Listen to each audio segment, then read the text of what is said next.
Bueno, y a partir de ahora vamos a tomar contacto con la diputada de Convergencia Social, la diputada Gael Youmans, porque hay dos temas muy importantes que queremos hablar con ella, integrante además de la Comisión de Hacienda de la Cámara, tanto en ISAPRES como en pensiones. Y en ISAPRES porque hoy día la Comisión estaba votando, y lo va a votar prontamente la sala, este artículo que es parte del reajuste al sector público que le da este adelanto de índice de costos de salud a las ISAPRES, que permite comenzar a cobrarlo antes para darle un cierto respiro a las ISAPRES que tienen que efectivamente comenzar a cumplir con sus obligaciones y pudieran enfrentar un problema bien grave, como lo plantearon también ahí el ministro Marcel y el subsecretario, el superintendente Torres. Ese por un lado, diputada, y por otro también vamos a hablar de pensiones. Comencemos por esto porque tal vez es lo más inmediato. Ahí en la comisión,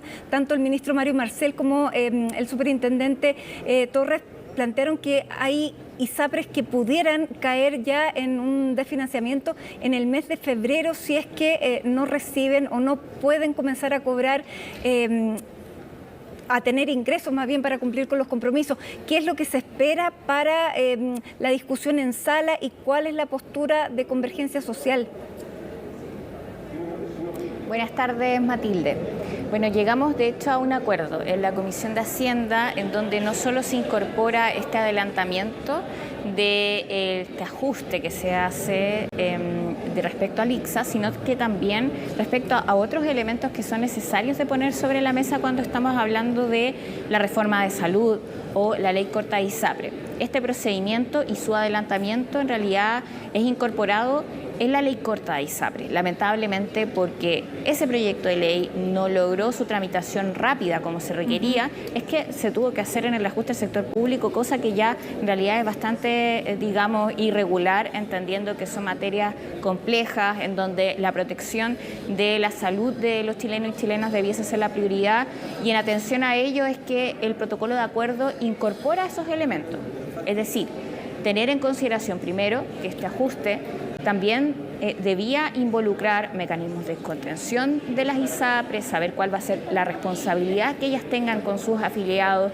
que los costos, por ejemplo, de administración no sean elevados o, por ejemplo, en el manejo también de sus utilidades. Son temas que van a ser abordados y de hecho ya lo están siendo en la ley corta de ISAPRES, y en el protocolo el Ejecutivo se compromete a incorporarlos como indicación y a darle una tramitación ágil que va a ser desde ahora, ¿cierto?, con la incorporación de una urgencia de discusión inmediata para que por lo pronto también lo podamos conocer en la Cámara de Diputados y Diputadas. Ahora, diputada, finalmente se produce este diálogo con el gabinete, con los ministerios, se produce este diálogo prelegislativo que entiendo que no se tuvo a la hora de ingresar este proyecto, este ICSA, por esta vía que usted misma dice que no es tan regular, sino que es más bien para poder sacarlo en un tiempo breve. ¿Se hizo ahora y se dieron las conversaciones que faltaron?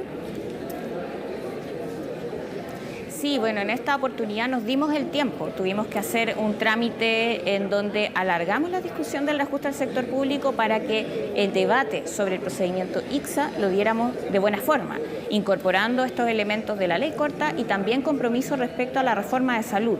El gobierno en esto también se compromete a convocar una comisión conformada por expertos y expertas, por las organizaciones de los trabajadores, organizaciones de usuarios, para discutir los contenidos de la reforma de salud, en donde todos los sectores políticos deben estar incorporados y no, ¿cierto?, mantener esta comisión que se creó al alero de la Comisión de Salud del Senado, en donde hay técnicos y técnicas, pero que la verdad no necesariamente ha sido representativo del debate político que hay que dar respecto al derecho a salud. Y en ese sentido, lo que hemos planteado es que se necesita generar esta comisión que realmente vele por esos intereses y en donde tengamos esa garantía.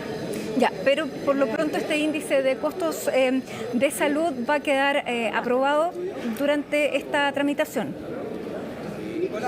Sí, presentamos indicaciones también para darnos garantía respecto a que el costo que se va a asumir en esta oportunidad sea lo más justo, ¿cierto? Y acotado, ¿cierto? Entendiendo que el mecanismo inicial presentado igual debía había que hacer algunas modificaciones para garantizar estos aspectos, siempre teniendo en consideración que en este caso además tenemos un fallo de la Corte Suprema que debe ser aplicado, y eso es lo que también corresponde. Damos también cuenta de ello y por lo mismo queremos avanzar. La idea en la votación ahora en sala es aprobar también ese mecanismo dentro del marco del ajuste al sector público. Se va a dar la discusión respecto a todos estos asuntos en la sala y esperamos también poder avanzar, pero sobre todo lo que más nos preocupaba es tener las garantías de que las ISAPRES cumplan el fallo, que las ISAPRES se hagan cargo de los mecanismos de contención administrativo y que además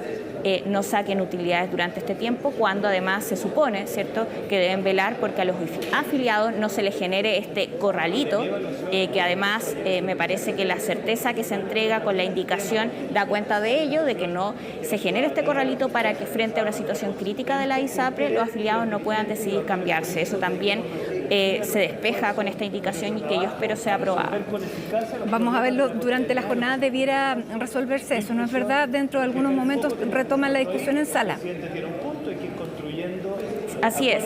Sí, está de hecho pendiente todavía el debate en sala, pero hoy día debiese votarse el proyecto. Vamos a pensiones, diputado, porque la ministra Janet Jara adelantó que se van a presentar indicaciones a la reforma previsional en los próximos días para abordar el polémico 6% de cotización adicional que, de acuerdo a lo que se presentó, todavía no se ha presentado bien la indicación, pero distribuye este 6% y lo divide en un 1% para mejorar las condiciones laborales de las mujeres, un 2% que iría a las cotizaciones individuales y 3% a solidaridad. ¿Qué le parece esa figura que presenta ahí la ministra Jara y el gobierno y que se va a presentar durante esta semana, tengo entendido? Sí, mira, primero me parece ya necesario empezar a zanjar el debate sobre la reforma de pensiones. Los jubilados y jubiladas no pueden seguir esperando, ¿cierto?, a que se construya un acuerdo cuando no hay disponibilidad, o al menos no han mostrado lo contrario por parte de la oposición.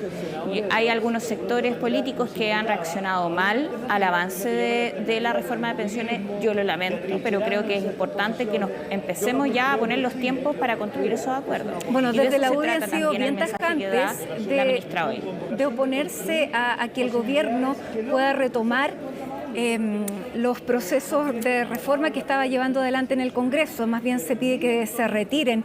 ¿Qué es lo que opina usted? Es que me parece inaceptable, ¿cierto?, pedirle al Ejecutivo que retire una de las reformas más importantes que se tiene, no por el programa de gobierno, sino por las necesidades que tienen los jubilados y jubiladas de aumentar sus pensiones. Frente a eso, si tienen diferencia en alguno que otro punto, bueno, se verá y se resolverá democráticamente con el voto, pero no podemos, ¿cierto?, pretender que se tenga que, en el fondo, coartar un debate tan urgente y tan necesario para la ciudadanía. Bueno, eso es lo que está planteando la UDI. Básicamente, recién conversábamos con la presidenta de UPOLI, Gloria Hutte. Ella plantea que llevan sentados en la mesa de conversaciones, negociaciones con el gobierno desde hace ya un buen tiempo, pero que de todas maneras esta distribución que presenta hoy la ministra Jara con este 3 y 2 y 1 del porcentaje de las cotizaciones adicionales, básicamente dice, deja igual lo que estaban presentando inicialmente, que es un 3% individual y un 3% colectivo, que no cambia en nada, más bien lo distribuye de una manera distinta.